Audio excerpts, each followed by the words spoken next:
आप सभी भक्तों का सनातन संवाद पर हार्दिक स्वागत है। मैं हूं दृष्टि वशिष्ठ। आज की कथा एक ऐसे भक्त की है जिसकी अटूट श्रद्धा ने स्वयं श्री कृष्ण को प्रकट होने पर विवश कर दिया। जो भी राधा कृष्ण के भक्त हैं, वे इस कथा को सत्संग मानकर श्रद्धा भाव से अंत तक सुने और राधे राधे बोलकर ही विराम लें। तो आइए इस भक्ति से भरी कथा को सुनते हैं।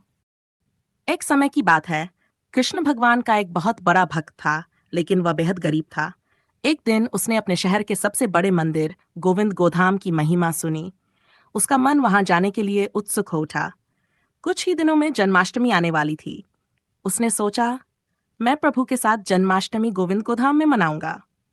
पर गोविंद गोधाम उसके घर से बहुत दूर था। फिर भी जन्माष्टमी के दिन वह सुबह सुबह ही निकल पड़ा।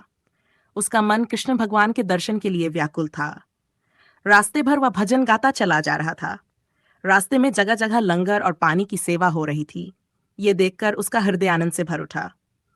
वाह प्रभु, आपकी लीला अपरंपार है। उसने मन ही मन सोचा, मैंने सुना था कि आप गरीबों पर बड़ी दया करते हैं और आज अपनी आंखों से देख भी लिया। वह देख रहा था, गरीब अमीर सभी एक साथ लंगर का प्रसाद पा रहे थे, लेकिन उसने कुछ भी नहीं खाया। पहले प्रभु के दर्शन करूंगा, फिर कुछ ग्रहण करूंगा।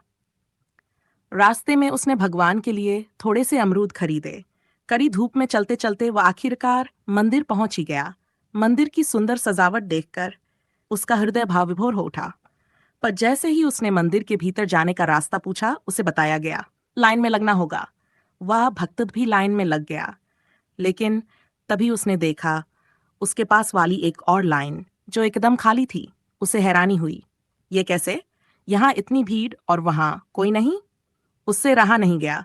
उसने अपने पास खड़े एक व्यक्ति से पूछा, भैया ये लाइन खाली क्यों है? वह व्यक्ति हंसते हुए बोला, भाई ये वीआईपी लाइन है, इसमें शहर के अमीर लोग खड़े होते हैं। भक्त के कानों में ये शब्द गूंजने लगे, वीआईपी लाइन प्रभु के दरबार में।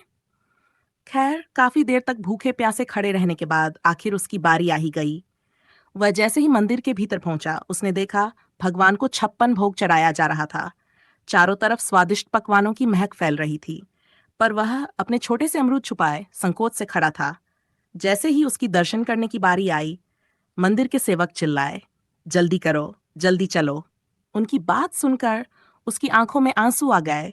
डरते डरते उसने अपने अमरूद चुपके से भगवान के चरणों में रख दिया और बाहर निकल आया। अब वह बहुत भूखा था। बाहर उसने देखा लंगर प्रसाद। वह जल्दी से लंगर हाल की ओर बढ़ा, लेकिन दरवाजे पर खड़े गार्ड्स ने उसे रोक दिया। वीआईपी पास दिखाओ। भक्त चौंक गया। हाँ, यहाँ लंगर सिर्फ उन्हीं को मिलेगा जो अमीर हैं और जिन्होंने मंदिर को बड़ा दान दिया है।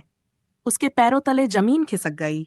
वह देख रहा था, अमीर लोग भोजन कर रहे थे और गरीबों को मंदिर के प्रसाद से दूर रखा जा रहा था। वह फूट फूट कर रोने लगा। आंखों में आंसू लिए वह मंदिर से बाहर निकल गया। रास्ते में वह प्रभु से बातें करता रहा, प्रभु आपने भी अमीरों का साथ दे दिया। मैंने सोचा था कि आप सबके हैं, लेकिन आज मैं देख रहा हूं आप भी बदल गए। वह रोते रोते अपने घर पहुंचा और थक कर सो गया। उसी रात उसे एक सपना आया। सपने में स्वयं भगवान कृष्ण प्रकट हुए। उन्होंने पीतांबर धारण किया हुआ था, सिरमौर मुकुट था, वे बांसुरी बजा रहे थे। वे मुस्कुराए और बोले, प्यारे भक्त, तू मुझसे नाराज क्यों है? भक्त रोते हुए बोला, प्रभु आपने भी 56 भोग वालों का साथ दिया, गरीबों का नहीं। भगवान ने मुस्कुराते हुए कहा, मैं 56 भोग नहीं खाता तेहन, मैं केवल प्रेम से दिया गया प्रसाद स्वीकार करता हूँ। देख, मैं तेरे अमरूद खा रहा हूँ। जैसे ही भक्त ने देखा, कृष्णन भगवान वही अमरूद खा रहे थे जो उसने मंदिर में चुपके से रखे थे। भक्त की आंखें नम हो गईं। सुबह जब वह जागा तो उसकी आंखों से खुशी के आंसू बह रहे थे। उसने हाथ जोड़कर प्रणाम किया और अब उसे समझ आ चुका था, भगवान भाव के भूखे हैं, बिन प्रेम उनके आगे 56 भोग भी फीका है। तो देखा आपने, भक्त के सच्चे प्रेम ने स्वयं श्री कृष्ण को प्रकट होने पर मजबूर कर दिया। भगवान को धन, वैभव या 56 भोग की नहीं, बल्कि प्रेम और भक्ति की भूख होती है।